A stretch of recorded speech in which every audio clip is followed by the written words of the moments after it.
नमस्ते। खालिस्तानी आतंकी हरदीप सिंह निज्जर दुनिया से उठ चुका है।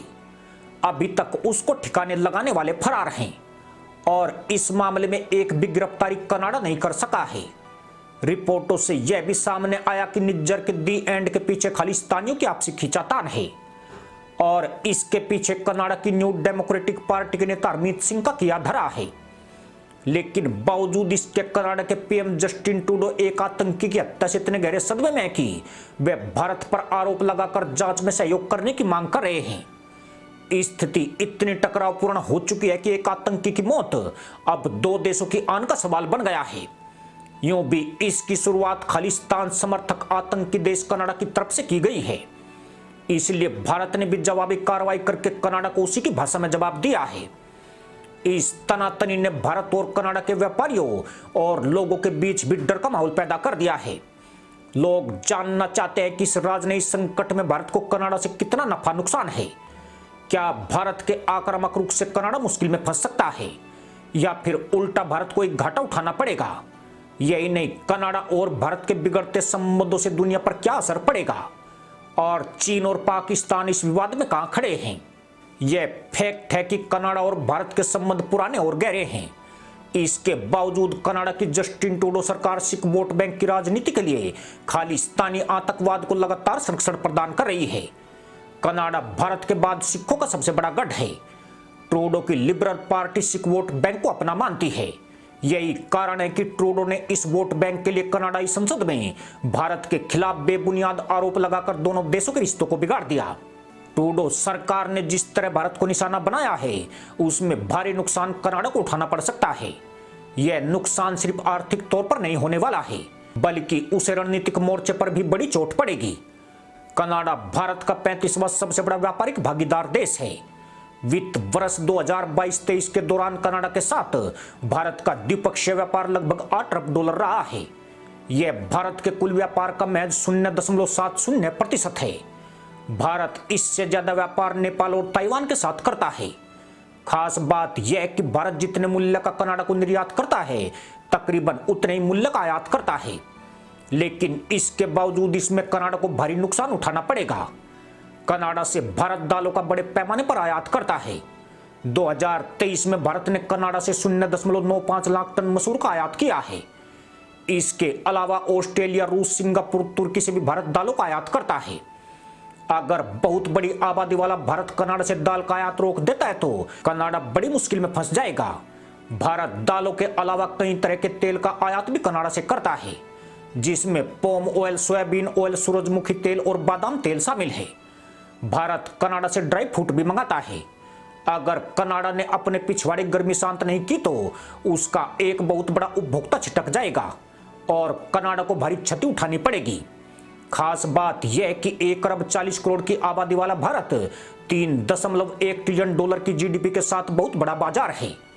भारत कृषि खाद्य आयात, सूखी और छिलके वाली दाल के आयात में कनाडा का 9वां सबसे बड़ा साझेदार है। भारत ने 2021 में $29 अरब के खाद्य पदार्थों का आयात कनाडा से किया है। भारत ने साल 2017 में पीली मीटर के आयात पर अंकुश लगाने के लिए इस पर लगने वाली टैरिफ को 50% तक बढ़ा दिया था। इसका असर कनाडा में बेहद बुरे तौर पर दिखा था और उसे अपना उत्पाद काफी कम कीमत पर पाकिस्तान को भेजना पड़ा था, जिससे कनाडा के किसानों को भारी नुकसान हुआ था। इतना ही नहीं, इस समय पंजाब के तकरीबन 1,60,000 स्टूडेंट्स कनाडा में पढ़ाई कर रहे हैं। ये सब स्टडी वीजा पर वहां गए हैं।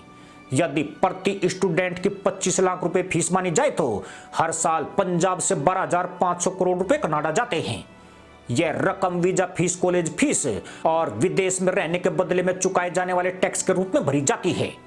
कनाडा कभी नहीं चाहेगा कि यह इनकम खत्म हो, पर अब उसके बुरे दिन शुरू हो चुके हैं और भारत उसे आसानी से छोड़ने वाला नहीं है। भारत की राष्ट्रवादी सरकार देश की आन के मामले में बहुत कठोर है, परंतु कनाडा को भारत से व्यापारिक रिश्ते खंडित होने का खतरा नहीं है, बल्कि असली चुनौती तो इंडो पैसिफिक में बन सकती है। इंडो पैसिफिक को लेकर चीन और कनाडा आमने सामने रहते हैं।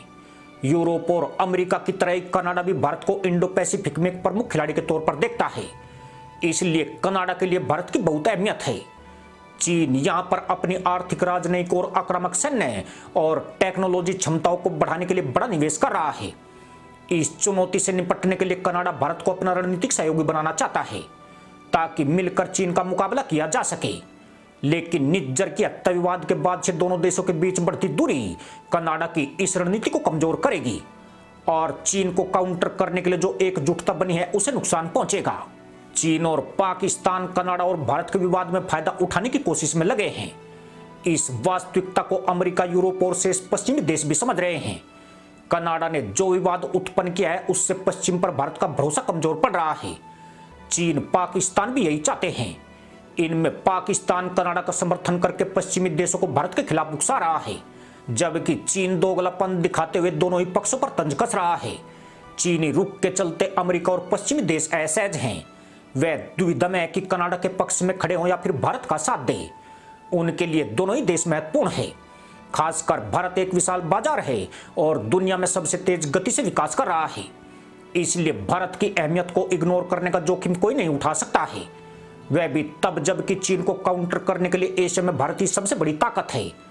अगर उसके साथ रिश्ते बिगड़े तो दक्षिण एशिया में पश्चिमी देशों के लिए रिक्त स्थान हो जाएगा और दूसरा कोई उसकी भरपाई नहीं कर सकता है।